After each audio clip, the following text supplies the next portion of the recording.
Once upon a time, there was a little boy called Howard who loved writing stories. Little Howard dreamed of being a writer, and so he sat and wrote every night. But everything he wrote was fucking shite, yeah. Wubba-dubba-doo, wubba-dubba-doo. Worst writer in the world, worst writer in the world, worst writer in the world, worst writer in the world. He's a stupid, suck-ass, rubbish writer. This week's plot so far is by Nick Donald.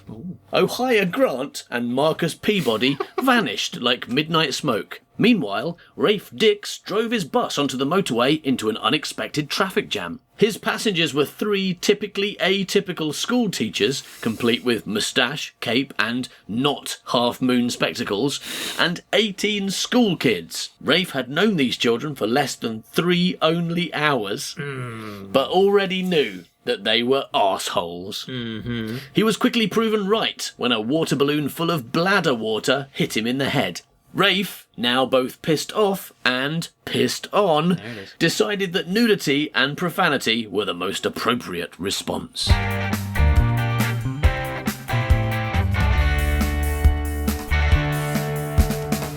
So we had a message from Gareth Preston, who said, loved the first episode, but Oh. I'm a bit... Get away! No, listen, Rubbish. it's okay. Okay. I'm a bit confused who the main protagonist is. Right. I had assumed it was Rafe Dix, but it felt towards the end that the narrative was moving towards the kids. So is it more of an ensemble piece? That's a very good question, Yes, Gareth we Preston. thought so. Very Yes. important to ask. And the answer is there is no central character, right? Yes. It's like groups. We're going to move between groups of children and see what they're up to. Yeah, like vignettes. Yeah. So don't look for a main character. You will be confused. Just enjoy each short section and the kids that it focuses on. Yep. maybe. I'm suspicious of those twins, to be honest with you. Yeah. Maybe one of those is going to be the protagonist. Yeah. Whichever one is in drag Yeah. will almost certainly turn out to be Yeah. the protagonist. Yeah, okay. All right, let's get on with it, shall we? Yes, please. Chapter 2, Journey. Aren't they Really? already on the journey? What was the first chapter? No, they Oh, weren't. They traffic were jam, stuck in because they traffic weren't jam. moving. So although it was the journey, it wasn't the journey. Tom thoroughly sympathised with the driver. The twins had to be the worst of class, but they'd never done anything that disgusting before. He also partly blamed Ms. Stone for not letting Carlos, son of... Okay, hang on. Yeah, go on. Is it son of Kalal? No. Okay. So Kryptonite. Well, I think it says son of Prince Gregor at Lorraine, heir to the throne of Workshire Fop. Workshire Fop. Okay, these are jokes. Okay, so I've got to work out. This is being written phonetically. It's like W-Y-R-K. Workshire S-H-I Fop. So he blamed Ms. Stone for not letting Carlos get off the bus. As Tom thought these thoughts, he watched Rafe splashing about in the conveniently placed river. Okay, so Rafe's driving a bus full of rich kids, right? One of the rich kids throws a balloon full of piss at him. Is he And driving? he rips his clothes off, Yeah. shouts sweary words at the kids, and jumps in a river that's right next to them. That's what happened. Right next to a motorway. Because you always get rivers right next to the motorway. Yeah. When you drive in your bus full of millionaire children. Like, could we maybe get one of the buses with the toilet on for the millionaire children? No toilets for the millionaire children. No, that's not a thing. But you can... I mean, sometimes there's a river next to a motorway, but it's often quite difficult to get to it. It doesn't mean you can just... It's not like just so accessible that you can just leap off the bus and into a river. Yeah, no, that's what I mean. Motorways go over rivers, like quite often if you drive down a motorway, there's a bridge, and so maybe they're just parked on the bridge. That's what he's he's done. jumped off Jumped the off bridge the into a bridge. river. Okay, conveniently placed river. That's another thing that, like, when you don't plan like this, when you're a kid writing, you know this is the crappiest way to deal with it. He's run off the bus to wash himself. You're like, oh, hang on, he's on a motorway. Where's he going to wash himself? Oh no, a conveniently placed river. Yes. Oh, isn't it funny how that river just happened to be there when I put it there? Wow, so convenient. Which they had found near the motorway, just over a bank.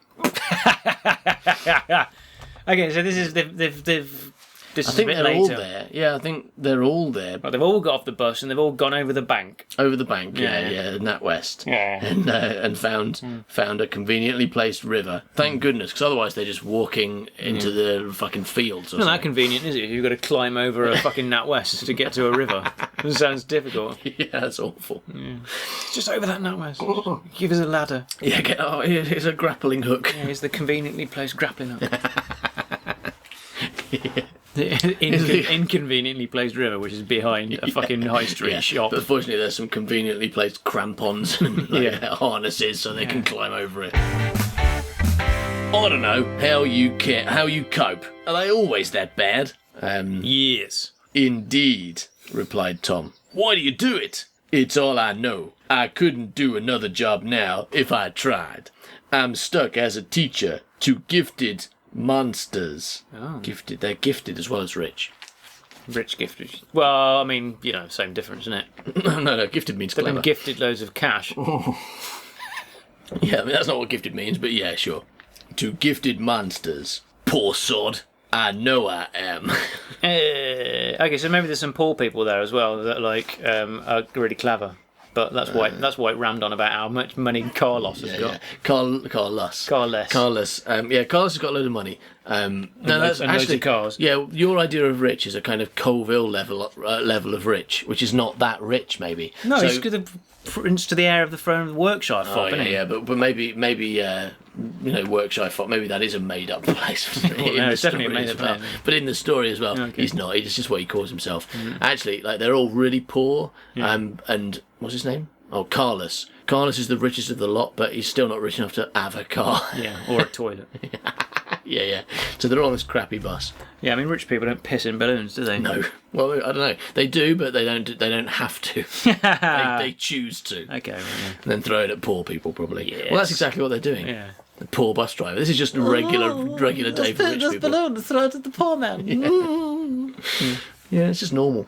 Back on the bus, everyone was waiting impatiently. The traffic jam had started to move very slightly, and cars were overtaking the unmoving bus. Sarah had had her balloons confiscated.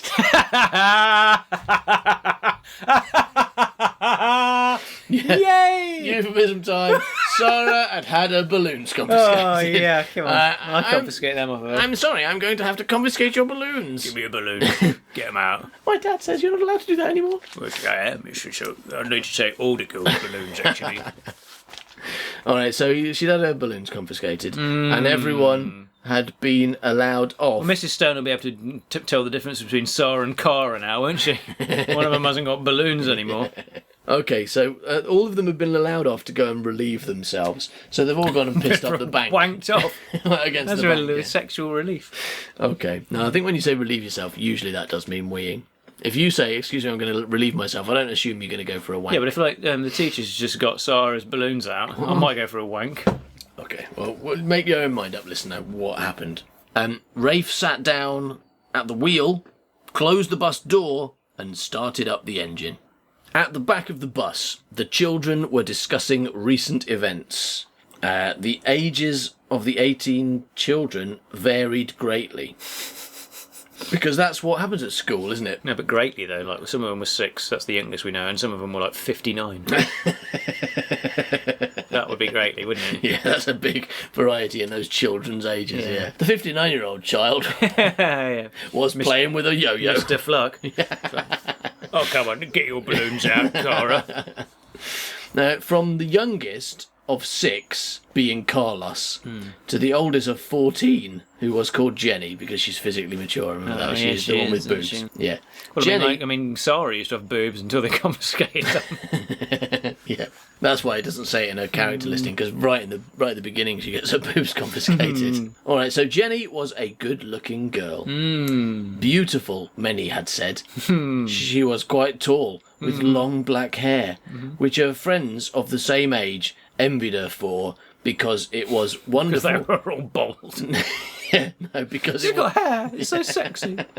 no, because it was wonderful hair. That's why It was wonderful they hair. envied her for her hair, because it was wonderful hair with never a spot of dandruff or dirt. Right, so basically, The other kids have got hair, but it's like filthy, like loads of dandruff. Like It chips looks- and spiders wandering around it. Like it looks grey because of all the dandruff coming out of it. If you never ask a kid a question in case the answer's no, right? Because if it is, they shake their head and it's like it's snowing. I think also, let's not forget, when you wrote this, you were 13 or younger. All right, so a 14-year-old to you was an older woman. So this is why it's okay that this is like it's all about how beautiful she was. Because for you, So it's okay for me to fancy her now. no, it's not okay for you. It's okay for you to write this when you're 12 or 13. Yeah. But it's not okay for you to agree that she's beautiful now. You're an 80-year-old man. Yeah, but in the mind of a child, it's okay. Yeah. That this hot 14-year-old with massive norks uses okay. head and shoulders. Right? Yeah, it's not okay for you to appreciate it now. Right. She had green eyes. Not a common feature these days. Like in the past, everyone had green eyes, but these days it's just Jenny. Just Jenny walking around with her weird green eyes. She's got typical green eyes that are unique because not many people have them. Yeah. Which added to her beauty. Ooh, she's hot. Being unusual makes you beautiful. It hasn't Also, hasn't mentioned her boobs yet. No, but I'm sure it will. But no, what you're establishing here is that having unusual features makes you beautiful. Yeah. Right? She also had a couple of strawberries growing out of her head. And no one else had that, which only served to add to her beauty. If she went to the doctor, he'd tell her to put some cream on there. It's a Tommy Cooper joke, isn't it? Is it?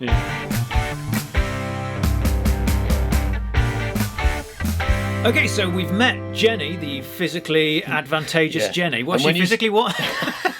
And when you say met, you mean described the appearance of, yeah. So we've described the physical attributes of Jenny. Yes. But now let's meet some of the boys on the bus and see what they're thinking about on this bus with a hot and peppered woman on it. What could they be thinking about? I don't know. But yeah, so we're going to meet two boys called Derek and Marcus. So Derek's one of the kids who needs a voice. I mean, these kids are not all going to have high-pitched voices because I can't do that many high-pitched voices. Derek. All right, so her nose is the most perfect one in the world. And the way her cheeks are set are a wonder to behold. Sounds like something like they've moulded them out of clay and baked them. And Yeah, well, in the next, you're gonna find out in the next paragraph that Jenny is made out of clay and she's been baked. So you're right. She is well baked, says Derek. No, he's writing this, by the way. Wonder to behold wrote Derek. He loved Jenny and wanted to marry her. We know that from the character. You know, straight in with quick writer. What's this character? Okay, he loves Jenny and wants to marry her. He loved Jenny and wanted to marry her. That's over then. Yeah, okay. Nothing left to say about that guy. However, he was only 12 Yeah. and was spotty with glasses. Which, Oh, yeah, perfect. Yeah, To be which- played by you, that, isn't it? You big spotty, glassy bastard. I haven't got spots anymore. No, I've got spots. Yeah, you're spotty, I've got glasses, so we should both play him. Okay. He was spotty and had glasses, although it is showing a bit of a prejudice for you. Like, basically, if you're writing this age 12, you probably are basing him on me. Ah. Derek. Yeah, you were a spotty four-eyed git, weren't you? Like, Yeah. fancied that black-haired, green-eyed, big-titted girl. Girl called Jenny, yeah, that's it. That is what I was. However, he was only 12 and was spotty with glasses, which rather counted against him. Yeah. Mostly the age 12 thing counts against you if you want to get married, because Yeah. it's not legal. Exactly, yeah. That is mainly what was But counting if you against get him. up in front of a magistrate and they're marrying people and they go like, I'm sorry, you've got glasses and spots, can't marry you. You can't, it's against the law. And you're 12. Yeah, I mean, that's less important, but it still counts. So, yeah, it's counted against him because she liked handsome men. Handsome men is the word that's important there. She liked men, not 12-year-old boys. Yeah. Oh, but handsome man. And didn't much care for glasses, unless they had milk in. And his glasses did not have milk in, because if they did, he wouldn't be able to see anything. Yeah. He had tried putting milk in his glasses once, but it didn't work. Derek was determined to get contact lenses. Problem solving this is, you see, this is what you're doing, you're writing solving the problem. Derek was an ugly spotty twat, but if he got contact lenses, Jenny might do him. Yeah. That's what you were thinking about. You were trying to send me a message. You were like, "Dear Rufus, maybe if you got contact lenses, then girls would like you more." Yeah. And you thought, I'll read this and then I'll go, "Hey, yeah, I'm like Derek, I should get contact lenses." Yeah, why haven't you got contact lenses? Well, I did get contact lenses, and they made me go blind in my right eye. Oh, So, yeah, I remember You know, that. I thought maybe I'll stop wearing contact lenses. Now I've only got one workable eye left. But to be honest, when I got contact lenses, I did see a lot more action. Did you? Totally, yeah. Yeah, it was quite a big difference. You look weird without glasses, though. That's what I thought. I was surprised. It was like very much a kind of like... Only because I see you in glasses all the Yeah, time. no. I Well, like I the guess fact it's proof anyway. That proves I'm correct. As You a, are as totally a 12 correct, stroke 13-year-old child, I was correct that girls like men without glasses and yeah, without given a- spots that are given men. given a choice between me with glasses and me without glasses, people seem to prefer me without Yeah, glasses. women don't want to date a 12-year-old With spots and glasses. Yeah. I think you're absolutely right about that, yeah. And nor do 14-year-old hot and boobed. Yeah. Well, they don't know she's boobed. No, she's just mature physically. That Might mean her hair. That might mean she's wrinkled. She's got like a wrinkled old face. Yeah. Like grey hair, yeah. I reckon that's what it means. Mature physically, she's got more hair than everyone else because she's been alive longer, and so it's got longer. Okay, so they've all got like really short like, Hair. crew cuts, and she's got tons of it. She's taken up like 12 seats with all her hair. Okay, so Derek was determined to get contact lenses. He also wanted to grow a foot.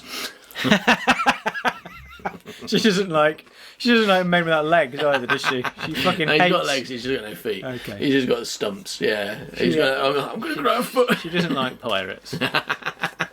Yeah, no, it says grow a foot or so. As Jenny also liked her men tall. With feet. Marcus. All right, so he's Marcus Peabody, right? What are you writing? Asked Marcus, who was Derek's best friend and of the same age. A poem all about Jenny, he whispered back. I love her. Mm-hmm. So I'd noticed. I mean, you only never stop talking about her. You only never stop talking about her. That's weird. That's right. You only never stop talking about her. You only never stop talking about her. And have got I Heart Jenny written all over your pencil case. It's an obsession. Very bold move of him, really, isn't it? Yeah, he's To not... admit that he loves her. Well, he's very open about it, but she doesn't care because all she can see is his glasses and that foot that he's missing. Yeah. Your life is being ruled by someone who won't even spare the time of day to talk to you. All right. I'm just going to have to say what it seems to say. What a wonderful way to be led. What a wonderful way to be led by such a beauty as her. Such a. Git? No, a princess of nothing. She's a princess of nothing, Marcus interrupted again. Which is probably true, because she's not the princess of, like, lazy Gitland or whatever that 6-year-old is prince of. Yeah. Okay, unless she's his sister. Nothing. Well, to me, she is a princess. And you're her prince, I suppose. Well, I'd like to be. But she doesn't pay you the slightest bit of attention. Yes. Then forget about her. Think of something else. Something more interesting. Like your hair, for example. Look at your hair. It's overlapping. Doesn't that upset you? Well, maybe you'd like to eat my skeleton. Would you like to eat my... Maybe we could go to the Arctic and you could eat my skeleton. What do you say? I'm not that bothered about my hair overlapping, to be honest. Fine, I'm going to find someone who is. Oh, hiya! How are you feeling about your hair? Very good. Okay, because it is Marcus Peabody as a child. This is a prequel to Midnight Smoke. Think of something more interesting. But there is nothing more interesting than her, for she lights up, Shut up, said Marcus as he held his hand over his friend's mouth. I don't want to hear. He's going to kill him. He's going to...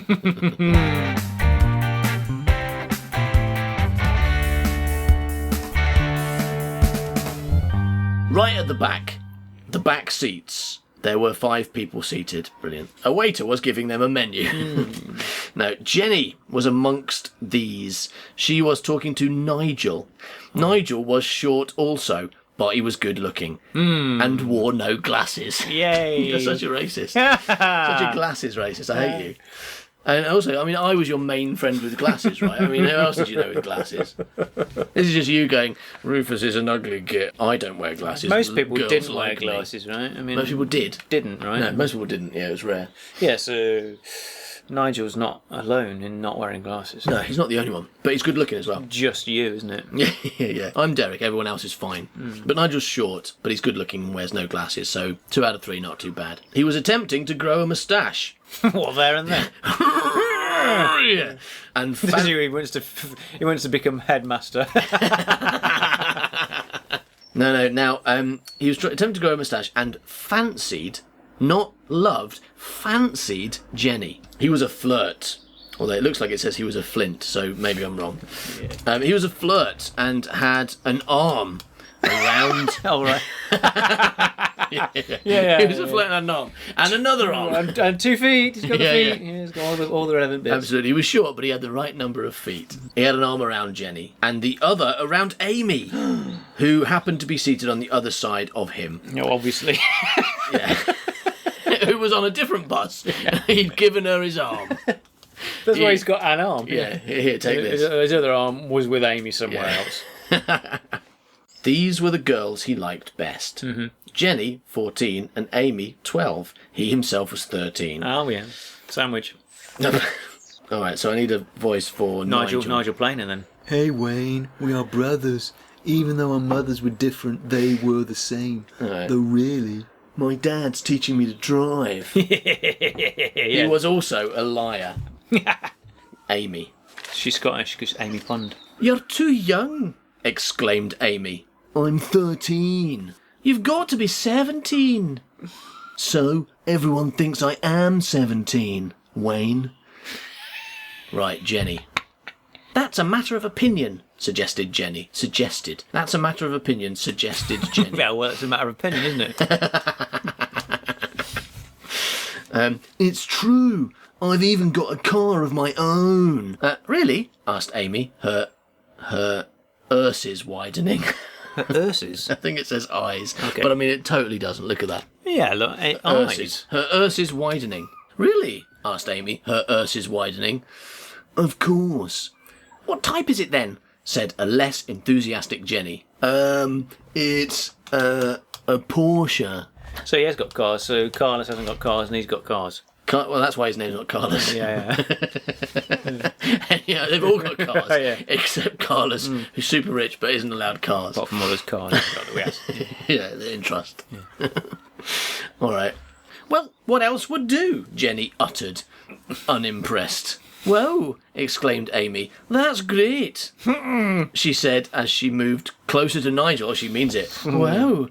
Exclaimed Amy. That's great. It's getting quite hot. Yeah. Getting quite She moved excited. closer to Nigel. Oh, yeah. And I've got a specially I thought it said specially tilted engine. What's a specially tilted engine, Nigel? It keeps falling out, man. It says fitted. A specially fitted engine. Brilliant. And I've got a specially fitted engine. Like, all cars have a special fitted engine. Like, otherwise, they don't go anywhere. I mean, like, The engines don't end up in there by accident, you know. They put them in there. just dropped in. I was driving my car around, and an engine dropped in, and now it works. Yeah, and I've got a specially fitted engine, so I can race it at Silverstone. How can you race if you're only just learning? Nigel couldn't think of an answer in time. You lying rat! Before Amy says you lying rat, Oh, right. shouted Amy. So she's got like a time limit on Basically- on when she believes people or not. Yeah, if you pause after saying I've got a Porsche, then she's like, she doesn't believe you anymore. Yeah. But as long as you don't pause, she's up for you. You know, she's all like, oh, Porsche, nice, okay. Oh, pause, okay, I hate you. Maybe, I mean, it says, Nigel couldn't think of an answer in time, so maybe he paused for like 10 minutes. Ah, yeah. Like, he's like, and then he went silent. She sat there quietly. She's looking at her watch, going, I'm really going off this guy. I'm probably not going to sleep with him. If it gets up to 7 minutes, I'm probably not going to sleep with him. You lying rat, shouted Amy. Everyone turned to look at them except Rafe, who was busy driving. Brilliant. Everyone turned to look at him except the driver, who was driving. Everyone. How do they hear? What do they know? I think she shouted big time. I don't know, but if someone shouts loud at the back of the bus, then okay. you will hear them, right? Amy got up and stormed off to sit next to someone else. Mm-hmm. You really know how to upset people, don't you? Spat Jenny, as she pushed him away from her and over towards Buck and Catherine. Buck and Catherine. Buck and Catherine. Buck. What? All I did was tell a little white lie. So, us women get upset at everything, stupid. Yeah. We're women. I think. We're women and we like get annoyed Yeah, at I things. guess she's trying to be. I guess she's trying to be sarcastic. I mean, I guess. Oh, yeah, I guess okay. you're writing it as sarcasm, but it doesn't sound like it. It sounds like she's literally saying, "Yeah, well, what are you surprised? I'm a woman, and we get upset at really dumb things all the time." But I mean, from the way you've written it so far, that seems like that would be out of the style of it. I think she's meant to be sarcastic. So Jenny then turned to look out of the window and paid Nigel no attention at all. Nigel looked at Buck. All right, so it looks like Buck is an intellectual. Any thoughts? Yes, he should speak quite a wat, shouldn't we? Okay. Me and Catherine were discussing astrophysics. Are you interested? Nigel sighed and got up to find a new seat. Oh well, some other time then, Buck shouted after him, before returning to the thoroughly enthralling conversation. Enthralling, I suppose. What an idiot talking about clever things. With stupid Catherine, who's probably got glasses on. Oh, yes, The back of the bus. The back of the bus, basically, you've got three kids having a weird threesome until one of them tells a lie, and then the other two get annoyed because they're stupid women. And on the other side of the 5 seats, you've got 2 people talking about astrophysics because that's a word you've heard and it sounds like what intelligent people talk about. Oh, and what idiots. Glasses-wearing idiots. They aren't boning each other at the back of the bus. They're talking about astrophysics. So that's all they can do because their stupid glasses get in the way of anything else.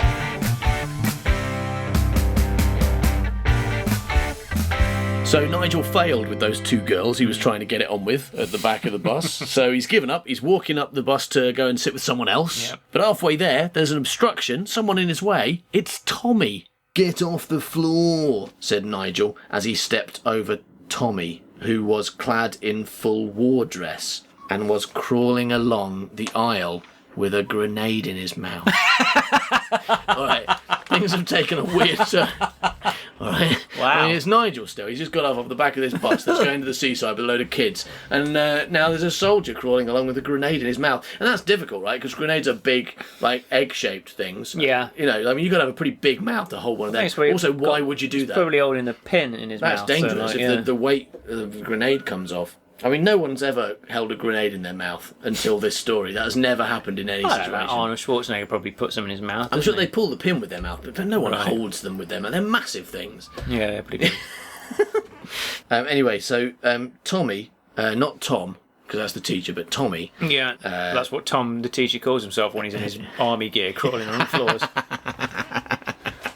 Yeah, okay. So Tom, the teacher, he's got so bored with this stupid bus journey to idiot seaside that he's put his war dress on, and war dress as well. So it's not soldier costume. It's not fatigues. It's a dress, isn't it? He's got like fully. He's got feathers in his hair and Oh, stuff. that kind of war dress. Or he's wearing a dress with war written on it. Yeah. Tommy stood up and went to sit back with Daniel and Brent. Jesus Christ.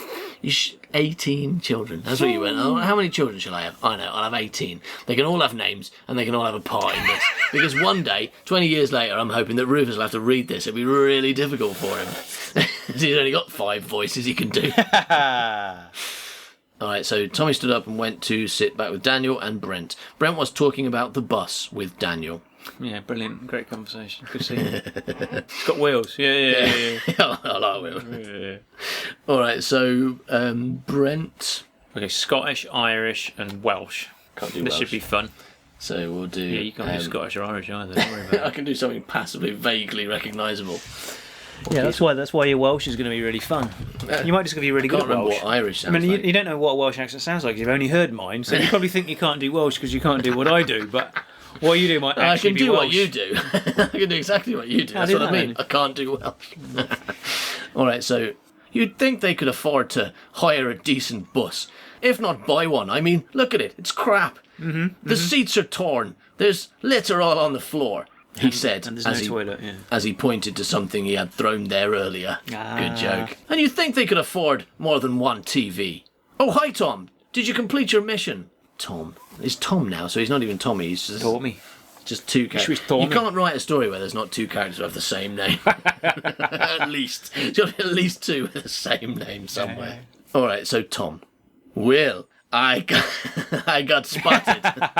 I got spotted by an enemy agent. Well, to be expected, really. I mean, your forest camouflage doesn't really tally very well with the rest of the bus. Like I said before, turning into Terry Wogan, bright orange and brown is a really disgusting arrangement. Yes, you could be right there. I am. So then, how's your new book coming along? Asked Tommy. Not very well. I can't seem to find any inspiration. And it's a novel, Brent corrected him. It's not a book, it's a novel. Yeah. Okay, that is the same thing. Like, novel is a type of book. I did not say, how's your recipe book coming along? Who's the author here? I know the difference between a book and a novel. I think you need to look it up in the dictionary. What's a dictionary? You could write it about the army. A war story. It's been done too many times before. What do you think, Dan Z? Tommy asked Daniel. Well, you could do an animal story. They're always good. Loser. It could be about a princess bunny rabbit.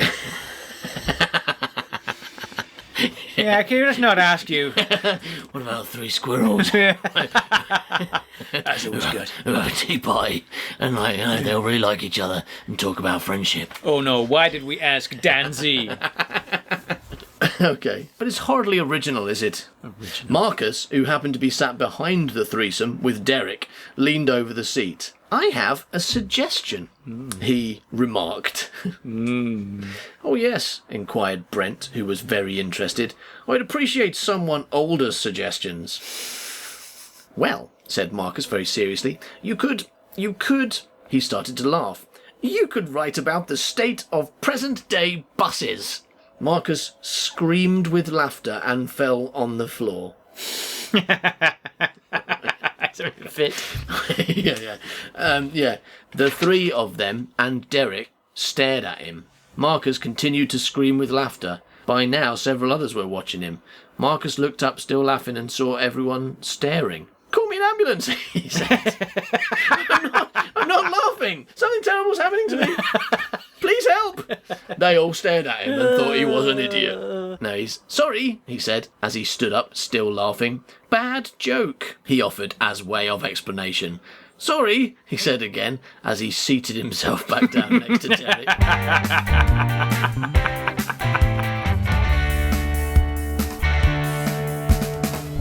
Elsewhere on the bus, Claire and Paul were having a game of Travel Ludo. Brilliant. Well, this is going to be good because you're going to describe it. Claire rolled a 6. She moved 6 spaces and then... She reaches a door. Ha! I win, she said as she moved the last piece into place. I need another female. Northern. I like chip butties, me. I like chip butties. Coming in my mouth. What they're doing in my mouth. Who put the chip butties there? Great, said Paul. Now what? I'm going to read. Alison and Anne sat behind these two. Alison and Anne were two totally different people.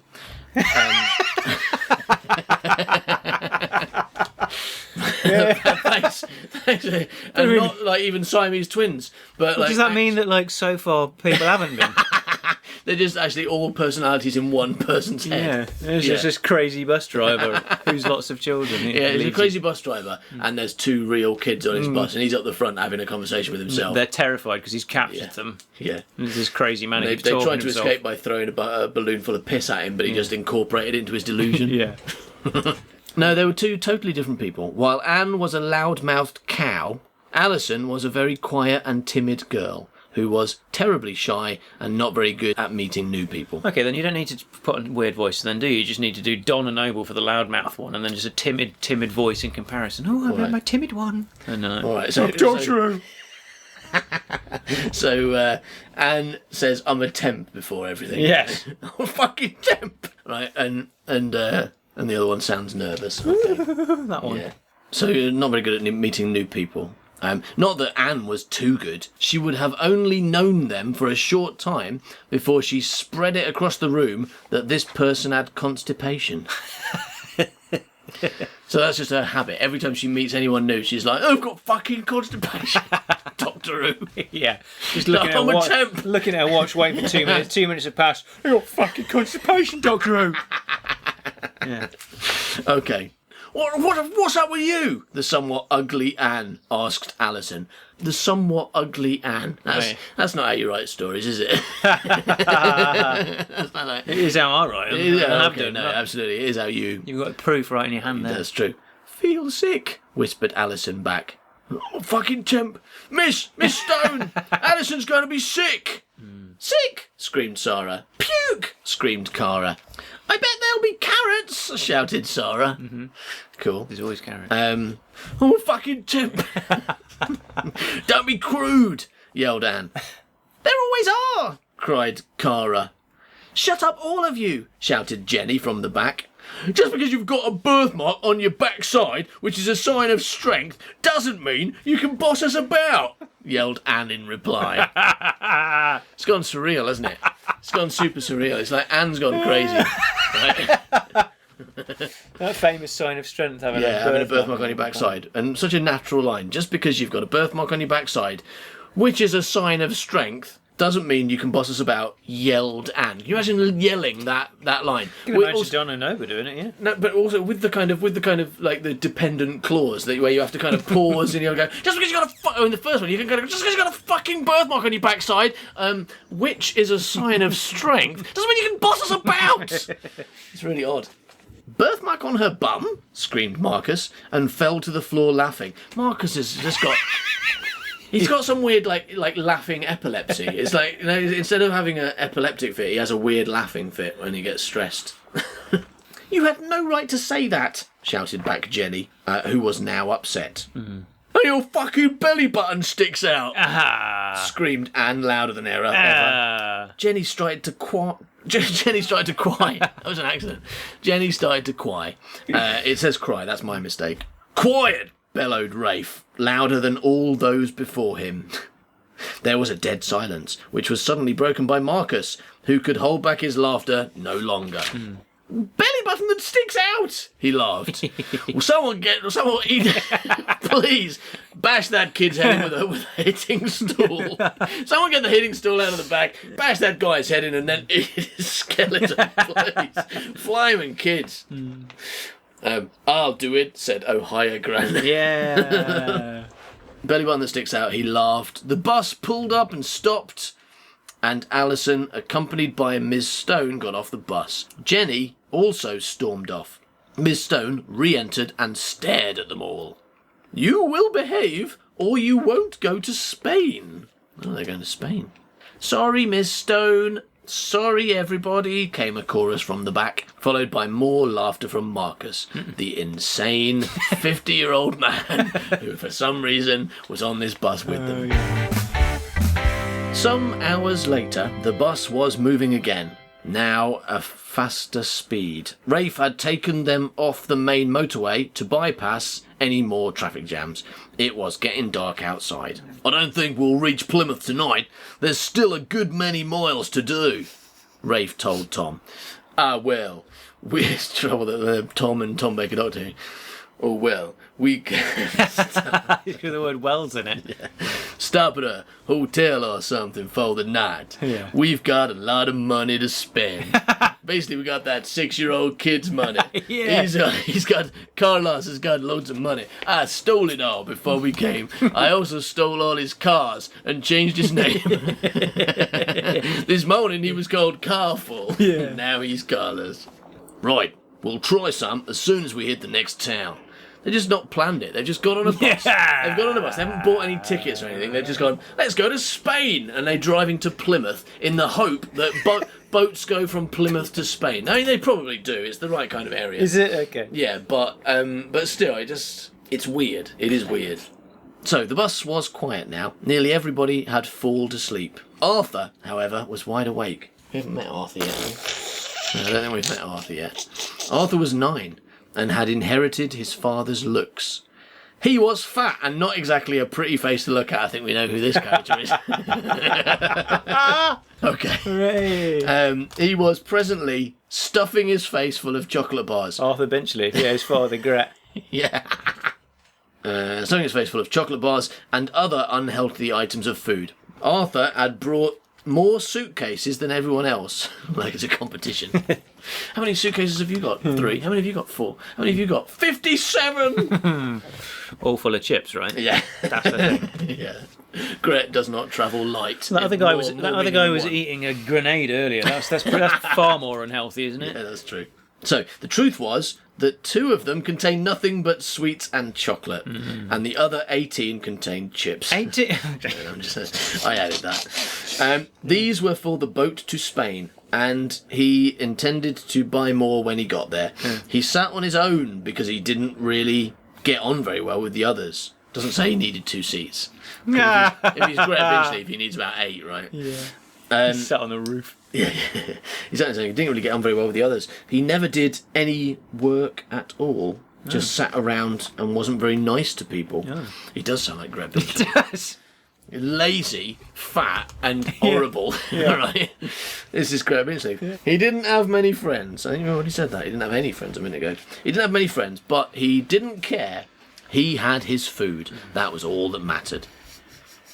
The bus pulled into a hotel. He's not going to say anything. The bus pulled into a hotel. That's not what you really should do. You shouldn't pull into the hotel. Just driven into the hotel. Yeah.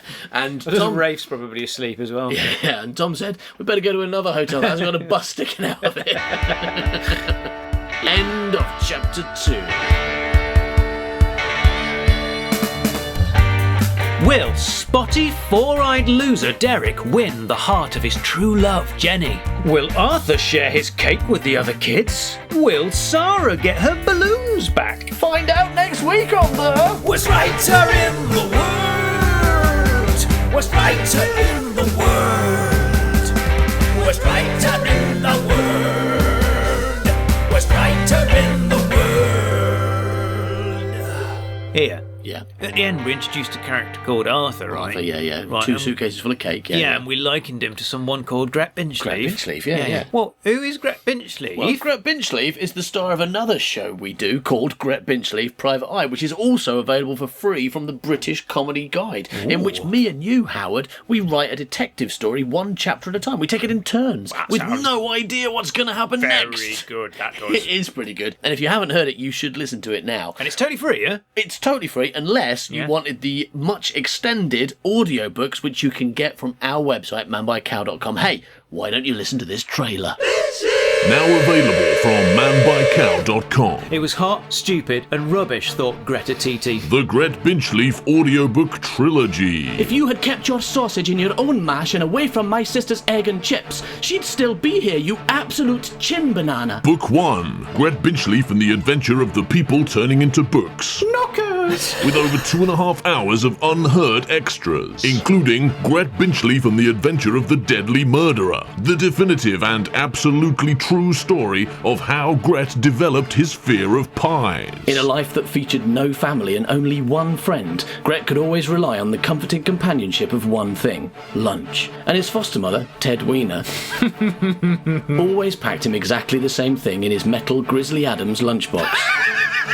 6 freshly cooked steak and kidney pies, Gret's favourite. Book 2. Gret Binchley and the Adventure of the Women Getting Abducted by Crabs. 10 chapters lasting over 7 hours. Listen, sugar ears, I haven't got time for exposition. I better be getting back to the shindig before I get the sack. And believe you's me, you don't want to sack Gret Binchley. I don't fucking fit. And Book 3. Gret Binchley and the Adventure of the Glow-in-the-Dark Chickens. A 12-chapter audiobook over 13 hours long. I'm not supposed to talk to you, Henrietta called back. Father says you're a scallywag, and a roustabout, and a bell end. What's a bell end? Asked Billy. I don't know. I suppose it must be the bit you hold on to. Or the dangly bit that makes it go ding. All 3 audiobooks are available now from manbycow.com.